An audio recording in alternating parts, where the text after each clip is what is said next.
Hello guys, welcome to spectator. சுட Indian football news தான் பார்க்க போகிறோம். டீட்டெயிலாக பார்க்கலாம் வாங்க. இனிஷியலாக என்ன பார்க்க போகிறோம், பிளே ஆஃப் போகுமா போக மாட்டோமா, நம்பலாமா நம்பக்கூடாதா. ஸோ ஃபஸ்ட் ஆஃப் ஐஎஸ்எல் சிறப்பாக முடிஞ்சு இப்போ செகண்ட் ஆஃப் ஐஎஸ்எல் ஸ்டார்ட் ஆயிருக்குன்னு சொல்லலாம். So second half ISL start ஆகுது, அதுக்குள்ளேயே பார்த்தீங்கன்னா சென்னை ஃபேன்ஸ் எல்லாருக்குமே பார்த்தீங்கன்னா ஒரு திங் ஸ்டார்ட் ஆகிடுச்சின்னு சொல்லலாம். ஸோ பிளே ஆஃப் போகுமா போக மாட்டோமான்ற மாதிரி திங்க் பண்ண ஆரம்பிச்சிட்டாங்க. அந்த வருஷத்தில் நம்ம சப்ஸ்கிரைபரும் கேட்டிருந்தாரு, ஸோ இந்த மாதிரி ஒரு வீடியோ போடுங்கன்னு. ஸோ அந்த வருஷத்தில் இன்றைக்கி நம்ம என்ன பார்க்க போகிறோம்னா, நம்ம சென்னை எஃப்சிக்கு பிளே ஆஃப் சான்சஸ் இருக்கா இல்லையா. ஸோ அந்த வருஷத்தில் அதை பற்றி தான் டீட்டெயிலாக பார்க்க போகிறோம். ஸோ கரெக்டாக சென்னை எஃப்சி பொறுத்த வரைக்கும் 10th பொசிஷனில் இருக்காங்க.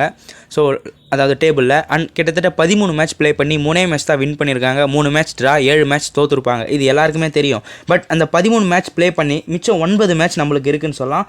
ஸோ இதுவும் எல்லாருக்கும் தெரியும். பட் இதில் என்னென்னா, ப்ளே ஆஃப் போக முடியுமானா, ஸோ ப்ளே ஆஃப் பொறுத்த வரைக்கும் டாப் 6 ஸ்பாட் தான் போவாங்க. அதில் டாப் 2 டீம்ஸ் பார்த்தீங்கன்னா டேரெக்டாக போயிடுவாங்க. அண்ட் மிச்சம் இருக்கிற 4 டீம் பார்த்தீங்கன்னா ஸோ அதாவது நாக் அவுட் மேட்ச் ப்ளே பண்ணி அதுக்கப்புறம் அதுலேருந்து வர ஷார்ட் அவுட் ஆகி 2 டீம் தான் அந்த டாப் 2 டீமோட போய் 2 லெக்காக பார்த்தீங்கன்னா ப்ளே ஆஃப் ப்ளே பண்ணி அண்ட் ஃபைனல் மூவ் பண்ணுவாங்கன்னு சொல்லலாம். ஸோ இதில் என்னென்னா, டாப் 5ல் பார்த்தீங்கன்னா நம்ம கை வைக்க தேவையில்லை. டாப் 5ல் இருக்கிற டீம்ஸ் எந்தவித மாற்றமும் ஏற்படுத்தாது.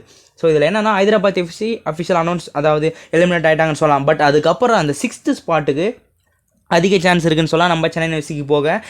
அதில் என்ன ட்விஸ்ட்னா, ஸோ கிட்டத்தட்ட அந்த 6th ஸ்பாட்டுக்கு கிட்டத்தட்ட 6 டீம் போட்டி போட போகிறாங்க.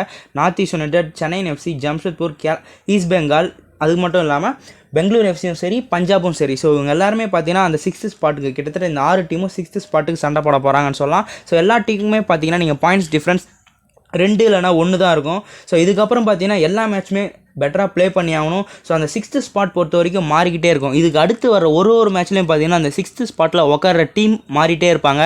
அந்த 6 டீமும் பார்த்தீங்கன்னா மாறி உட்காந்துருப்பாங்கன்னு சொல்லலாம். ஸோ ஒரு மேட்ச்சுக்கும் பார்த்தீங்கன்னா அந்த 6 டீம்ஸ்க்கான பொசிஷன் மாறிக்கிட்டே இருக்கும். ஸோ நல்லா பாருங்கள்.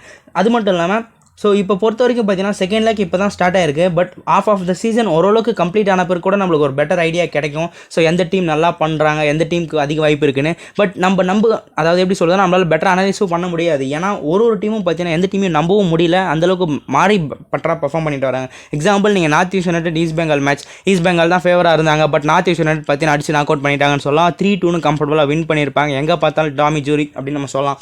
ஸோ இப்போ இந்த மாதிரி மூவ் பண்ணிட்டு இருக்கிறதுனால நம்ம யாரையுமே பிளைண்டாக நம்ப முடியாது. ஈஸ்ட் பெங்கால் வந்துருவாங்க 6th ஸ்பாட்லன்னு சொல்ல முடியாது. ஏன்னா நார்த் ஈஸ்ட் யுனைடெட் ஒரு குட் ஃபார்மில் வந்துட்டு இருக்காங்க. அந்த வருஷம் அந்த 6 டீமுக்கும் பார்த்தீங்கன்னா தங்களுக்குள்ளேயே மேட்சும் வரும். அது மட்டும் இல்லாமல் அந்த டாப் 5ல் இருக்கிற டீம் கூட அவங்களுக்கு மேட்ச் வர வாய்ப்பு இருக்குது. இதில் என்னென்னா, அவங்க டாப் 5 டீம் கிட்ட தோத்துட்டு கூட தங்களுக்குள்ளே இருக்கிற மேட்ச் வின் பண்ணாங்கன்னா அந்த 6 டீம்ஸ்குள்ளே போட்டி போட்டாங்கன்னா ஒரு ஹியூஜ் டிஃப்ரென்ஸ் வரும். அது மட்டும் இல்லாமல் டாப் 5 டீம் கிட்டையும் ஜெயிச்சு அவங்க இங்கே உள்ளே இருக்கிற டீம் கிட்டையும் ஜெயிச்சாங்கன்னா கண்டிப்பாக ஒரு பெட்டர் ஸ்பாட் அவங்களுக்கு அமையும். பட் இதில் என்னென்னா, கீழே இருக்கிற 6 டீமில் எதனா ஒரு 2-3 டீம் நல்லா பெட்டராக பர்ஃபார்ம் பண்ண ஆரம்பிச்சிட்டாங்க. மற்ற டீமை தவிர அந்த 6ல் ஒரு 2 டீம் பார்த்தீங்கன்னா நல்லா அடிச்சு நாக் அவுட் பண்ணிவிட்டு அந்த டீம் கிட்டையும் டாப் 5 டீம் கிட்டையும் நல்லா பெட்டராக பர்ஃபார்ம் பண்ணாங்கன்னா கண்டிப்பாக 2 ஸ்பாட் ஓப்பன் ஆகும். இப்போதைக்கு ஒரு ஸ்பாட் ஓப்பனாக இருக்குது. அந்த 6 டீமில் 2 டீம் கிளிக் ஆகிட்டாங்கன்னா 2 spot 5th and 6th spot கூட ஓப்பன் ஆக வாய்ப்பு இருக்குது. பட் நல்லா பர்ஃபார்ம் பண்ணி ஆகணும். ஸோ இதுக்கப்புறம் பார்த்தீங்கன்னா நம்ம ரொம்ப யோசிக்க தேவையில்ல. Just upcoming match Chennai FC பொறுத்த வரைக்கும் அடுத்து வர ஒரு 2 மேட்ச் இல்லை 3 மேட்ச் பார்த்தீங்கன்னா தொடர்ச்சியாக வின் பண்ணி ஆகணும்.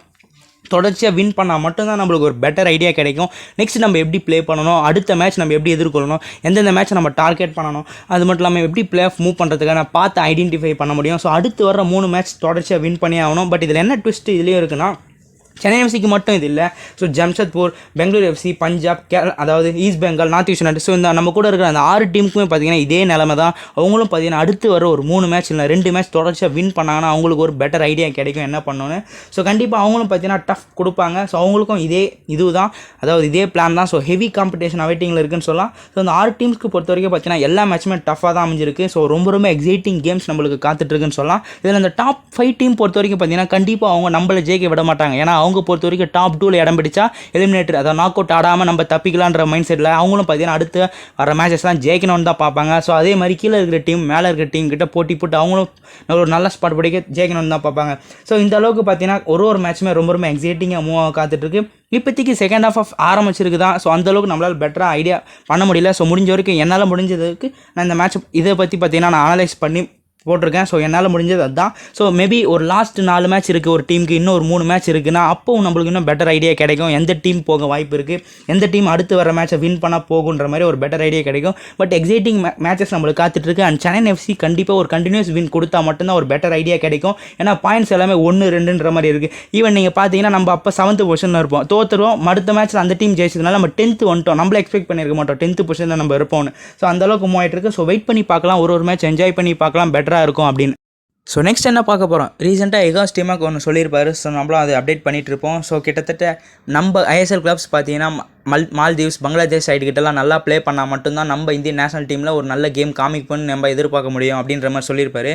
அது மட்டும் இல்லாமல் அண்டர்-19 அண்டர்-17ன்ற மாதிரி ஹிஸ்ட்ரியிலே நம்ம ஏஷியன் கப்பில் மூவ் பண்ணதில்லை. அப்படி இருந்தால் நேஷனல் டீமுக்கு எப்படி ஒரு பெட்டர் பிளேயர்ஸ் வருவாங்க, அங்கே அவங்க மூவ் பண்ணால் தான் இங்கே குவாலிட்டி ஆஃப் பிளேயர்ஸ் ஒரு நல்ல அச்சீவ்மெண்ட் பண்ண பெட்டராக இருக்கும் அப்படின்ற மாதிரி சொல்லியிருப்பாரு.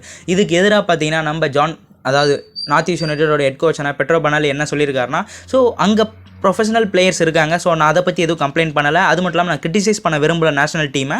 ஸோ நீங்கள் பிளேயர்ஸ் எல்லாம் பார்த்தீங்கன்னா ஸோ டீமில் ஜாயின் பண்ணி பெட்டராக ப்ராக்டிஸ் பண்ணிவிட்டு மூவ் பண்ணிட்டு வரீங்க, அதையும் பற்றி நான் கிரிட்டிசைஸ் பண்ணலை. பட் எதனா சொல்லணும்னா இங்கே வந்து பாருங்கள், இங்கே வந்து அட் ப்ரெசன்ஸில் எப்படி இருக்கோ அதை பார்த்துட்டு நீங்கள் கம்ப்ளைண்ட் பண்ணுங்கள். தூரத்துலேருந்து நீங்கள் எது வேணால் சொல்லிடலாம். பட் இங்கே அட் ப்ரெசென்ட்டில் என்ன மூவ் ஆகிட்டு இருக்குன்னு தெரிஞ்சுக்கிட்டு நீங்கள் பாஸ் பண்ணுங்கள். ஸோ இந்த மாதிரி கம்ப்ளைண்ட் பண்ணாதீங்கன்ற மாதிரி சொல்லியிருப்பாரு. ஸோ நேஷனல் டீம் பொறுத்த வரைக்கும் பார்த்தீங்கன்னா ஏகப்பட்ட பிளேயர்ஸ்க்கு தகுதி அதிகமாகவே இருக்குது. நீங்கள் நார்த் ஈஸ்ட் யுனைடெட் எடுத்துக்கிட்டாலும் சரி, மற்ற ஐஎஸ்எல் கிளப்ஸ் எடுத்துக்கிட்டாலும் சரி, ஏகப்பட்ட டீம்ஸ்க்கு பார்த்தீங்கன்னா ஒரு டீம் பிளேயர்ஸ், யங் பிளேயர்ஸ்க்கு பார்த்தீங்கன்னா ஒரு நல்ல பொசிஷன் ப்ளே பண்ணுறதுக்கான தகுதி நேஷனல் டீமில் ப்ளே பண்ணுறதுக்கு இருக்குன்ற மாதிரி சொல்லியிருப்பாரு. ஸோ அந்த ரிசர்வ் டீமுக்கு ஒரு கேமை நம்ம செட் பண்ணி ஆகணும். அவங்கள பெட்டராக கான்சன்ட்ரேஷன் பண்ணால் கண்டிப்பாக நேஷனல் டீமில் ஒரு பெட்டர் பிளேயர்ஸ் வந்து இருப்பாங்க அப்படின்ற மாதிரி சொல்லியிருப்பாரு. அது மட்டும் இல்லாமல் ஸோ ரீசெண்டாக நேஷனல் டீம் கோச் சொல்லியிருப்பாரு, ஸோ அண்டர்-19 அண்டர்-17 நல்லா பண்ணல, அதை பற்றி ஒரு கம்ப்ளைண்ட் நிகழ்த்தியிருப்பாரு. என்னை பொறுத்த வரைக்கும் பார்த்தீங்கன்னா நீங்கள் அண்டர்-19 பிளேயர்ஸை வந்து பாருங்கள், ஃபஸ்ட்டு அவங்களுக்கு ஒரு காம்படிஷன் வச்சு பாருங்கள், அவங்க எப்படி பெர்ஃபார்ம் பண்ணுறாங்கன்னு பாருங்கள். ரிசர்வ் பிளேயர்ஸ்க்கு ஒரு காம்படிஷன் வைங்க. அவங்க நல்லா பண்ணலன்னா நீங்கள் கம்ப்ளைண்ட் பண்ணுங்கள், ஃபஸ்ட் நீங்கள் வந்து பாருங்கன்ற மாதிரி சொல்லியிருப்பாரு. அது மட்டும் இல்லாமல் ஏகப்பட்ட யங் பிளேயர்ஸை தான் நம்புறாரு அவர், அதுக்கேற்ற மாதிரி அவங்களுக்கு ப்ளே பண்ணுற தகுதி இருக்குன்ற மாதிரி அடித்து சொல்லிட்டு இருக்காரு. ஸோ கண்டிப்பாக நீங்கள் எகாஸ் டீமாக இங்கே வந்து பார்த்துட்டு பேசுங்கன்ற மாதிரி சொல்லிட்டு வராரு. இதில் என்னன்னா நீங்கள் லாஸ்ட் 4 இயர்ஸ் பார்த்தீங்கன்னா ஒரு சேம் செட் ஆஃப் பிளேயர்ஸோட ப்ளே பண்ணிட்டு இருக்கிறதால கண்டிப்பாக உங்களுக்கு இந்த மாதிரி திங்க் வரும். பட் நீங்கள் அட் ப்ரெசென்ட்டில் என்ன மூவ் ஆகிட்டு இருக்குன்னு தெரிஞ்சுங்க. ஏன்னா இந்த மாதிரி நீங்கள் கம்ப்ளைண்ட் அரைஸ் பண்ணுறது, ஸோ இங்கே கோச் அதாவது இங்கே வந்து ஒர்க் பண்ணிட்டு இருக்கிற டீம்ஸாக இருக்கட்டும், அங்கே இருக்கிற கோச்சஸையும் நீங்கள் ப்ளேம் பண்ணுற மாதிரி இருக்குது. ஏன்னா நாங்களும் கோச்சஸ் தான், எங்களுக்கும் தெரியுன்ற மாதிரி சொல்லியிருப்பாரு நம்ம பெட்ரோ பனாலி. ஸோ என்னை பொறுத்த வரைக்கும் பார்த்தீங்கன்னா ஒரு சரியான கேள்வி தான். ஏன்னா இங்கே அட் ப்ரெசென்ட்டில் என்ன ஒர்க் மூவ் ஆகிட்டு இருக்குன்னு அதை தெரிஞ்சுக்கிட்டு பேசலாம். பட் எகாஸ் டீமாக் சொன்னதும் ஒரு பக்கம் கரெக்ட், இவர் சொன்னதும் கரெக்ட். ஸோ இதை பற்றி உங்களோட கருத்து நீங்கள் சொல்லுவீங்கன்னு எதிர்பார்க்குறேன். நெக்ஸ்ட் நம்ம சென்னை எஃப்சி ட்ரான்ஸ்ஃபர் விண்டோவில் எதுவுமே எடுக்கல, பட் இருக்கிற பிளேயர் தள்ளி விட்டுட்டு இருக்காங்க. அந்த வருஷத்தில் சௌரவ் பார்த்தீங்கன்னா தேங்க்யூன்ற மாதிரி சொல்லிட்டாங்க. நம்ம சென்னை எஃப்சி அஃபிஷியல் அனௌன்ஸ் பண்ணிட்டாங்க. சௌரவ் பொறுத்த வரைக்கும் தாமஸ் பீரியடில் பார்த்தீங்கன்னா மிட்ஃபீல்டில் பார்த்தீங்கன்னா கொஞ்சம் கஷ்டப்படுற நேரத்தில் ஒரு பிளேயராக இருந்தார். பட் அந்தளவுக்கு எஃபெக்டிவாக இல்லை. இப்போ பார்த்தீங்கன்னா அவன் கையில் இடத்துல கண்டிப்பாக அவருக்கு ஒரு ரோல் கிடைக்கணும். இன்ஜுரினால கொஞ்சம் சஃபர் பண்ணிட்டு இருந்தார். இப்போ அந்தளவுக்கு வாய்ப்பும் கிடைக்கல. ஸோ இப்போ பார்த்தீங்கன்னா நன்றின்னு சொல்லி அமைச்சிட்டாங்க நம்ம சென்னை எஃப்சி. மறுபக்கம் அஜித் குமார் சர்ஜித் பிரதர்ஸில் வாய்ப்பு கிடைச்சி நல்லா பண்ணிட்டு இருக்காரு. அதே போல் இங்கே சௌரவ் தாஸோ ஒரு நல்ல கிளப்பில் மூவ் பண்ணுவார்னு எதிர்பார்க்கலாம். ஸோ அவர் எந்த கிளப் மூவ் பண்ணுறாருன்னு நான் உங்களுக்கு டீட்டெயிலாக அப்டேட் பண்ணுறேன். ஸோ இந்த வீடியோ பற்றி உங்களோட கருத்து சொல்லுங்கள். அண்ட் முடிஞ்ச இந்த வீடியோஸ்க்கு லைக் பண்ணுங்கள், ஸ்பெக்டேட்டரை ஃபாலோ பண்ணுவீங்க அண்ட் சப்போர்ட் பண்ணுவீங்க எதிர்பார்க்குற. Let's go Indian football.